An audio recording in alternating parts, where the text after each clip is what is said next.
नमस्कार, मी राहुल रणदिवे, दैनिक जनमत सोलापूरसाठी आपण घेत आहोत नटरंग राजकारणाचा हा कार्यक्रम. आणि ह्या कार्यक्रमामध्ये प्रभाग 9 मध्ये जे मशाल घेऊन निघालेत आपले बाप्पू, ह्यांच्या संगत आपण संवाद साधणार आहे. ह्यांच्या प्रभाग 9 मध्ये मशालीची रणनीती कशी असणार आहे. बापू, नटरंग राजकारणामध्ये आपलं स्वागत आहे. येणाऱ्या निवडणुकीमध्ये तुम्ही मशाल घेऊन निघालेत प्रभाग 9 मध्ये, रणनीती कशी असणार आहे आपली? निश्चितपणानं सांगतो, ही मशाल अन्याय आणि अत्याचाराच्या विरुद्धची मशाल आहे. मशाल ही अन्याय आणि अत्याचाराच्या विरोधात आहे असं बापू म्हणतात.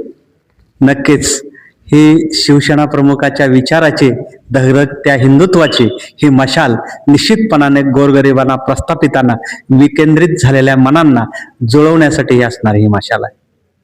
मला सांगा बापू, बंदपट्टे तिकडे उभारलेत, तुमचा इकडं आहे, कशी आहे या रणनीती? या निश्चितपणानं सांगतो, प्रभाग क्रमांक 9 हा विविध जाती धर्माच्या मतदारांनी नटलेला आहे. आणि या ठिकाणी आम्ही सोशल इंजिनिअरिंग अतिशय चांगल्या पद्धतीने केलेलं आहे. मी स्वतः कर्णिक नगरवासी आहे, कर्णिक नगरचा स्थानिक रहिवासी आहे. त्यानंतर बंदपट्टे यांना रविवारपेठ मधले आहेत. आणि माझ्या समोर असणाऱ्या कम्युनिस्टच्या दोघी बहिणी ह्या दत्तनगर आणि त्या भद्रावती पेठ ह्या परिसरातल्या. त्यामुळे आम्ही अतिशय जाणीवपूर्वक सोशल इंजिनिअरिंग करून वेगवेगळ्या प्रभागातील सगळ्या नागरिकांना, तिथल्या स्थानिकांना, रहिवाशांना सहजासहजी उमेदवार उपलब्ध व्हावेत, आपला नगरसेवक उपलब्ध व्हावा, यासाठीची ही रणनीती आम्ही शिवसेना उपनेत्या सन्माननीय अस्मिता गायकवाड असतील, कॉम्रेड आडम असतील आणि सन्माननीय खासदार प्रणितीताई शिंदे असतील, यांच्या सगळ्यांच्या आशीर्वादानं, सगळ्यांच्या प्रेमानं आम्ही ही अतिशय चांगल्या पद्धतीची रणनीती या ठिकाणी आखतोय. स्थानिकांचे प्रश्न विचारात घेतोय, सगळ्यांच्या भावना विचारात घेतोय. बापू, मला सांगा, आता तुम्ही सगळं प्रचारामध्ये घर टू घर चाललेत सगळ्यांचे, बरोबर? तर त्या लोकांचं म्हणणं काय आहे? निश्चित सणानं सांगतो, लोक भयानक त्रस्त आहेत. तुम्हाला माहित असेल, आपला 256 गाळा अर्धा, ज्यावेळी परवा पाऊस झाला मागच्या 2 महिन्याखाली, त्या पावसामध्ये अर्ध सोलापूर आमचा अर्धा प्रभाग पाण्याखाली होता. अतिशय दुर्दैवी अवस्था होती. तुम्ही दत्तनगर वसाहतीमधल्या ज्या 16-17 झोपडपट्ट्याची अवस्था बघितली तर खऱ्या अर्थानं भाजपच्या गलतान कारभारामुळेच लोकांना नरक यातना भोगावं लागतात. अतिशय दुर्दैवी स्थिती आहे. आणि खरं तर संविधान सांगतं, कलम आर्टिकल 243 मध्ये अशी तरतूद आहे की निवडणूक, स्थानिक स्वराज्य संस्थाची ही निवडणूक दर 5 वर्षांनी घेतलीच पाहिजे. परंतु त्याच संविधानाला तिलांजली देत हे भाजपचे राज्यकर्ते आपल्या सोयीसाठी 8-8 वर्षांनी निवडणुका घेत आहेत. प्रशासन हवं तसं वापरतायत. अत्यंत दुर्दैवी बाब आहे. मला सांगा, तुमचा हद्दवाढ भाग एवढा मोठा आहे आणि तुमच्या लोकांना पाणी मिळतंय की इकडं देवेंद्र कोटे असतील, भरपूर काय निधी आणलेला आहे आणि ते तुमच्या प्रभागात आमदार म्हणून ते दिलेले आहेत का? देवेंद्र कोटे आज आता आलेत, त्यांची कारकीर्द आता तर सुरू झाली. देवेंद्र कोटेंना या पूर्व भागाचा किती अभ्यास आहे मला माहित नाही. थोडंसं ते वेगळ्या पद्धतीने सांगते असतील. आमदार साहेब आता आहेत, परंतु देवेंद्र कोटेला ह्या परिसराचा, पूर्व भागाचा कसलाही अभ्यास नाही आणि त्यांनी कुठलाही निधी आणलेला नाही. आत्ताची स्थिती आहे, लोक नरकेतना भोगतायत. मी आजही सांगतो, आजही त्यांनी फिरून दाखवावं त्या परिसरामध्ये की भाजपनं नेमकं काय केलंय.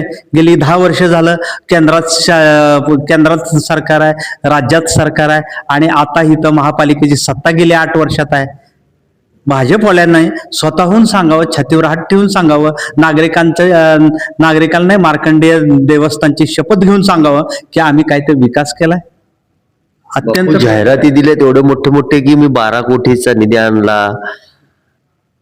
जाहिरात दिलेले आहेत ना, ते लोक देऊन सांगितलेत ना.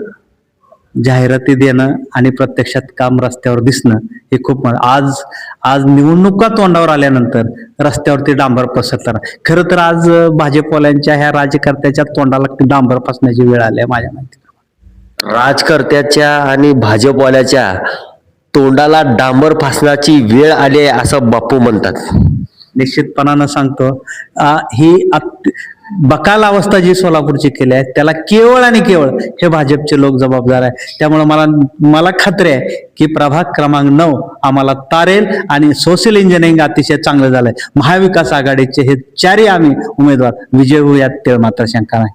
जय मा- बापू मला सांगा, लाडकी बहीण योजना ही खरी कुणाची हो? सेनेवाले म्हणते उद्धव म्हणजे शिंदे साहेबाची सेना म्हणतात की आम्ही आणलो, भाजप म्हणतंय आम्ही आणलो, राष्ट्रवादी म्हणतंय आम्ही आणलो. नेमकं कोण आणलंय? हे लोण्याच्या गोळ्यासाठीचं भांडण आपण बोका लोण्याच्या गोळ्यासाठी जे भांडण करतो आपण गोष्टीत पाहिलं असेल. अगदी तशी अवस्था यांची. तू मॅम्या चालू असतं, मी आणली तू आणली. खरं तर आत्मसन्मान देण्याचं काम शिवसेना प्रमुखांनी केलं, त्यानंतर उद्धवजींनी केलं.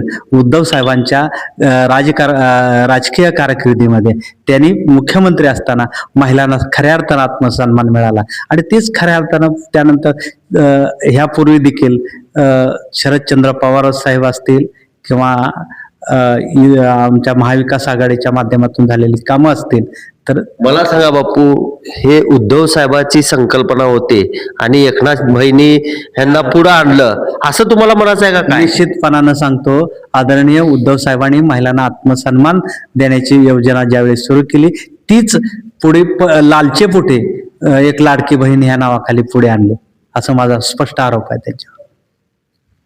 बापू मला सांगा, आम्ही प्रत्येक प्रभागात फिरतोय आणि सगळ्याचं म्हणणं घेतोय, तर प्रत्येक महिला म्हणते लाडकी बहीण योजना ही शिंदे साहेबांनी आणली, आम्ही त्यांना मदत करतो, असं ह्या चित्र दिसतंय. ह्याच्यामधून तुम्ही चालणार आहे, नेमकं तुमचं कसं चाललं असणार आहे? खरं सांगतो, लाडकी बहीण योजना ही तकलादू योजना आहे. तू मॅम्या ह्यांची भांडणं होऊ दे, खऱ्या अर्थानं आमचा शेतकरी मरतोय, सर्वसामान्य माणूस मरतोय. आजही सांगा, शेतकऱ्याच्या पिकाला किंवा शेतकरी उत्पादित करतोय त्या धान्याला भाव किती आहे? हमी भाव दिला जातोय का? शेतकरी मरतोय, सर्वसामान्य माणूस मरतोय. कुठल्याही जनहिताच्या योजना इथं साकारल्या जात नाहीत. केवळ लालचे पोटी दिल्या जाणाऱ्या, हे आमिष दाखवणाऱ्या, लोकांना ऐदी बनवणाऱ्या, लोकांना आळशी बनवणाऱ्या ह्या फालतू योजना कुठंतरी आणायच्या आणि त्याच्यावरती राजकारण करायचं. हे अत्यंत वाईट धोरण, ह्याची आगोरी प्रथा ह्या भाजपच्या राजकारणात त्यांनी सुरू केली असं माझा स्पष्ट आरोप आहे. त्यात देखील आमच्या अनेक लाडक्या बहिणींना कटोती केली. ह्याचा फटका सर्वच पक्षांना बसू शकतो का? अजिबात नाही. आम्हाला खात्री आहे की लाडकी बहीण ही योजना त्या निश्चितपणानं अपेक्षित ठरलेली आहे. त्याच्यामध्ये त्यांनी अनेक परत नियम लावले. आमच्या लाडक्या बहिणींना खऱ्या अर्थाने 2100 देतो म्हणले होते बापू. ज्या वल्गना मॅनिफेस्टोमध्ये ज्या दिल्या होत्या त्या तर दिल्याच नाहीत. आता नुकतेच झालेल्या विधानसभेच्या वेळी सांगितलं होतं की आम्ही 1,500वरून 2100 रुपये 2,500पर्यंत देऊ, परंतु त्या तर हवेतच जिरल्या आणि त्याची प्रत्यक्षात अंमलबजावणी झाली नाही. उलट आहे त्याच्यात ज्या महिलांना दिले गेलेल्या होत्या, ह्या योजनेचा लाभ चालू झाला होता, त्याही महिलांना बाजूला काढलाय, त्याही लाडक्या बहिणींना उपेक्षित ठेवलंय. त्यामुळे महिला यावेळी त्यांच्या भूलथापाला बळी पडणार नाहीत. हे प्रशासन व्यवस्थेबद्दल प्रचंड चीड आहे. धन्यवाद बापू. खूप काय बापूंनी प्रभाग 9ची माहिती दिली, लाडक्या बहिणीवर बोलले, अनेक पक्षाच्या विकासावर बोलले. येणाऱ्या निवडणुकीमध्ये बघूया बापूची मशाल प्रभाग 9 मध्ये कशी फिरते. मी राहुल रणदिवेसह चंदन बोलू, सोलापूर न्यूज.